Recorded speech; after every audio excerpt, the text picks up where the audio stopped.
అసలు శివతత్వానికి ఉన్న గొప్పతనం ఏమిటో తెలుసా? భక్తుణ్ణి నెత్తి మీద పైన పెడతాడు, తాను కింద కూర్చుంటాడు. ఆ మహానుభావుడు తిన్నడు, ఆయన భక్తిని తక్కువ చేసి మాట్లాడడానికి వీల్లేదు. అంత గొప్ప భక్తి తత్పరుడు. ఆయన యొక్క భక్తికి పొంగిపోయాడంతే శివుడు. ముచ్చి దొంగదండాలు పెట్టి స్తోత్రాలు చేసి బిల్వదళాలు తీసుకొచ్చి వేసేస్తే పొంగిపోతాడనుకోకూడదు. ఆయన అసుతోషుడు, దానికి పొంగిపోతాడు, కాదంటలేదు నేను. కానీ మనసున్న చోట ఆయన పరవశించిపోతాడు, నెత్తి మీద పెట్టుకుంటాడు. ఆయన ఎంగిలి నీళ్లు నోట్లో పట్టుకొచ్చి లింగం మీద ఉమిశాడు, అభిషేకంగా తీసుకున్నాడు. అంటే మనం చేయకూడదు, తిన్నడికి తెలియదు కాబట్టి చేశాడు, దాన్ని భక్తితో స్వీకరించాడు. కాలి చెప్పుతో శివలింగాన్ని తుడిచాడు, కూర్చగా అంగీకరించాడు.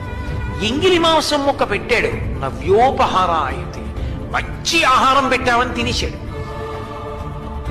ఇంత పరవశ